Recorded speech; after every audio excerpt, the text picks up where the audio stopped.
Mission Sunday invites all of us to remember 3 points. Number 1, all of us belong to one church, one community, one faith, and Jesus is our leader. Secondly, we have to support the church by our sacrifice and prayers. Thirdly, we have to witness Jesus before men in our lifetime. This religious life, as far as I see, it is a great privilege given to me from God. I have always enjoyed it, and it's a great opportunity to work for people and work with people. In our parish, we can celebrate this Mission Sunday little differently, like organizing symposiums to give awareness about this Mission Sunday. Like all of us believe that we give collection, with that Mission Sunday is over. It's more than that. We have to believe that Jesus is our leader and what we have to do for Him in our lives. So it is always better to give awareness in our parish. Thank you. நம்ம ஒவ்வொரு வருடம் ஏன் mission Sunday சிறப்பிக்கிறோம் அப்படின்னு யோசிக்கும்போது, நம் தந்தையாம் கடவுள் தன் ஒரே மகனை இவ்வுலகிற்கு முதல் மிஷனரியாக அனுப்பினார். அவரின் அன்பு பணியை இவ்வுலகெங்கும் பறைசாற்றுவதற்கு ஞானஸ்நானம் பெற்ற ஒவ்வொரு கிறிஸ்தவர்களும் கடமைப்பட்டிருக்கிறோம்.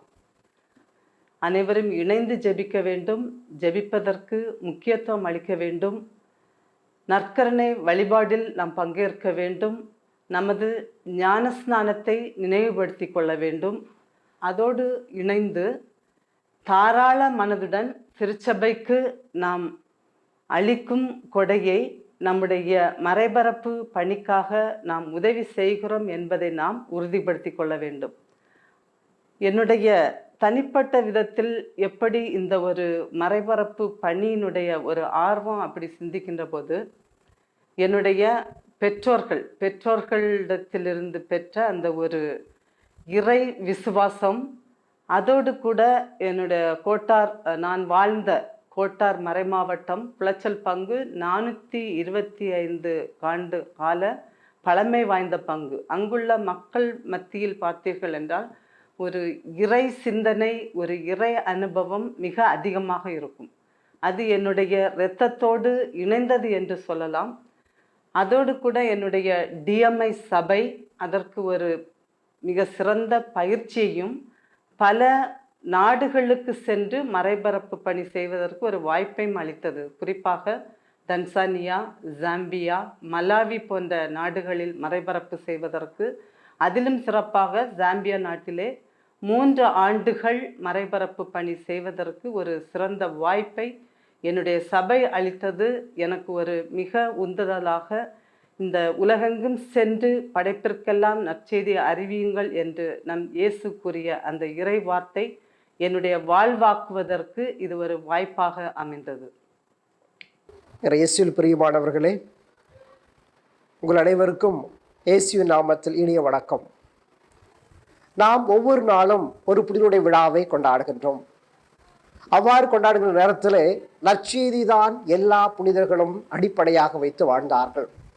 அதே போல நம்முடைய பங்குல வாழ்கின்ற ஒவ்வொரு மக்களும் ஒவ்வொரு நாளும் நற்செய்தி தங்களுடைய வாழ்க்கையின் அடிப்படையாக வைத்து வாழ வேண்டும். இந்த நற்செய்தியை நான் எவ்வாறு என்னுடைய வாழ்க்கையில நான் ஆர்வமாக கொண்டிருந்தேன் என்றால், சிறு வயதிலே எனக்கு விவிலியம் படிப்பதிலே மிகவும் ஆர்வமாக இருந்தது. அதை நான் குருமடத்தில் சேர்ந்த ஒவ்வொரு நாளும் நற்செய்திக்கு நான் முக்கியம் கொடுத்து வந்தேன். அப்போது என்னுடைய வாழ்க்கையில நான் நற்செய்தி மற்றவர்களுக்கு அறிவிக்க வேண்டும். நற்செய்தியின்படி வாழ்கின்ற பொழுதுதான் நாம் இறைவனுக்கு ஏற்றவர்களாக வாழ வேண்டும். அப்ப நாம் இறை வார்த்தையின்படி வாழ்ந்தால்தான் மற்றவர்களுக்கு அறிவிக்க முடியும். அப்படிப்பட்ட அந்த ஆர்வம் என்னிலே ஒவ்வொரு நாளும் எழுந்து கொண்டிருந்தது. அதனால்தான் நான் ஒவ்வொரு நாளும் நற்செய்தி, முக்கியமாக இறைவனுடைய வார்த்தையை படிப்பதிலும் தியானிப்பதிலும் அந்த வார்த்தையை மற்றவர்களோடு பகிர்ந்து கொள்வதிலும் நான் பெருமகிழ்ச்சி அடைகின்றேன். நம்முடைய பங்குல தனிப்பட்ட விதத்திலும் நம்முடைய குடும்பத்திலும் நம்முடைய பங்கில் ஒன்றாக சேர்ந்து இப்பண்புகளை எல்லாம் கொண்டு வாழ்கின்ற பொழுது நாமும் இந்த நற்செய்தி பணியை நிச்சயமாக செய்ய முடியும். எனவே இயேசுவில் பிரியமானவர்களே, நாம் அனைவரும் நம்முடைய மாதாநகர் பங்கிலே ஒன்றாக சேர்ந்து இந்த நற்செய்தி அறிவித்து இறைவனுடைய பிள்ளைகளாக வாழ நான் உங்களுக்காக ஜெபிக்கின்றேன்.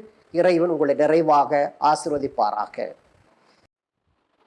Why do we celebrate Mission Sunday is a question given to me.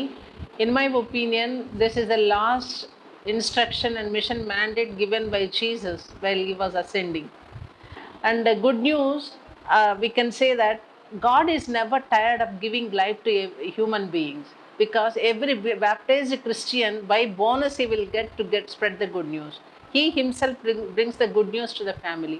So also we need to spread, as Christians, as Catholics, we need to celebrate Mission Sunday, not as a great missionaries, but in our own little way, spreading the joy, love and virtues of all Jesus, whatever he has done, and healing the sick and giving care to the elderly, and doing whatever good we can do on earth. And this is my and Pope Francis is a great missionary, I can say, because he is, though advanced in age, he is still a great missionary round the clock. And it is the loudest wake-up call for every one of us as Catholics. This is the time where we can spread love, joy and peace and prosperity everywhere we can go and do our mission as Catholics.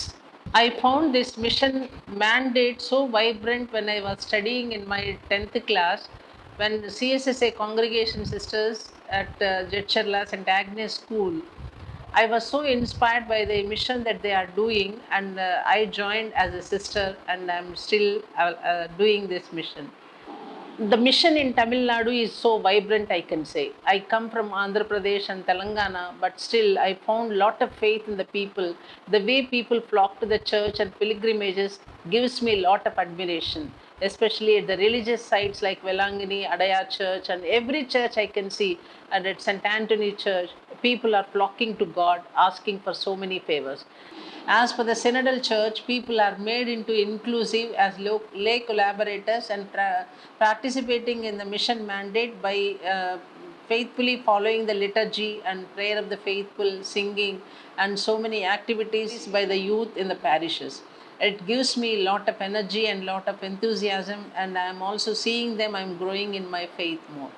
And really I am happy to work in Tamil Nadu and learn the language slowly. Thank you.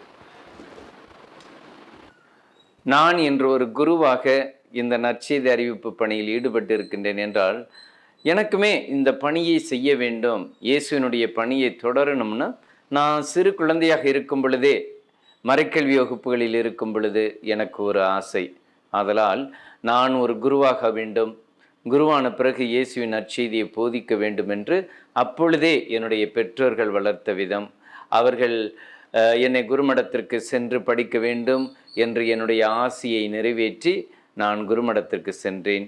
எப்பொழுதுமே என்னுடைய உள்ளத்தில் இயேசுவுக்காக, இயேசுவின் நற்செய்தியை போதிக்க அந்த எண்ணம் எப்பொழுதுமே என்னில் அதிகமாக இருந்ததன் காரணமாக இறை அழைத்தலுக்கு செவிமடுத்து நானும் ஒரு குருவாக கடந்த 30 ஆண்டுகளாக இந்த நற்செய்தி பணியை சிறப்பாக செய்து வருகின்றேன்.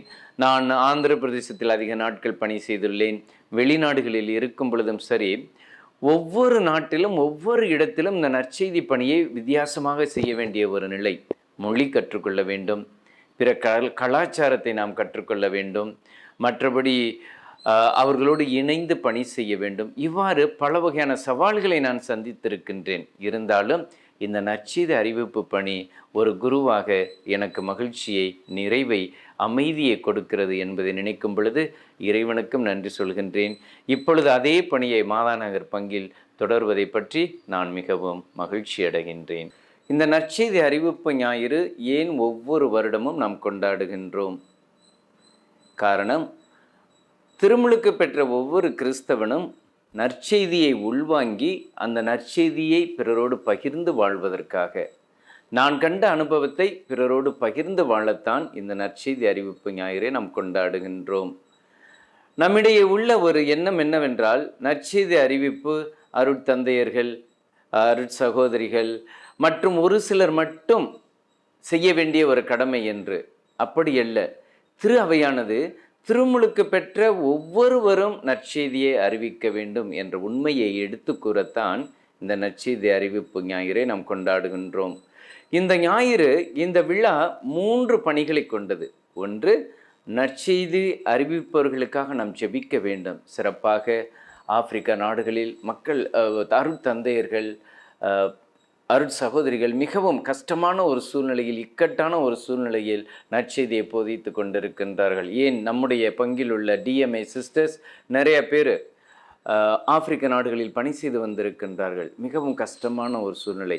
அப்படிப்பட்டவர்களுக்கு, கஷ்டமான சூழ்நிலையில் இருப்பவர்களுக்கு நாம் ஜெபிப்பதற்காக, முதலாவது நற்செய்தி அறிவிப்பவர்களுக்காக நாம் ஜெபிக்க வேண்டும்.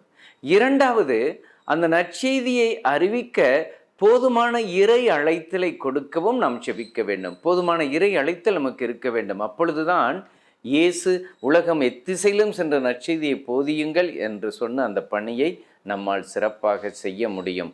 மூன்றாவது, நாம் அந்த பணியை நேரிலே சென்று செய்ய முடியவில்லை என்றாலும் அதற்காக நம்மால் முடிந்த உதவியை செய்ய தாராள உள்ளத்தோடு நன்கொடை வழங்கி இயேசு நமக்கு விட்டு சென்ற அந்த நற்செய்தி பணி இன்னும் சிறப்பாக நடைபெற வேண்டும். இயேசுவை இன்னும் மக்கள் தெரிந்து கொள்ள வேண்டும். இந்த பணி இன்னும் தொடர்ந்திட, சிறந்திட திரு அவையோடு இணைந்து நாமும் நம்முடைய பங்கிலே இன்று நற்செய்தி அறிவிப்பு விழாவை கொண்டாடுவோம். நன்றி.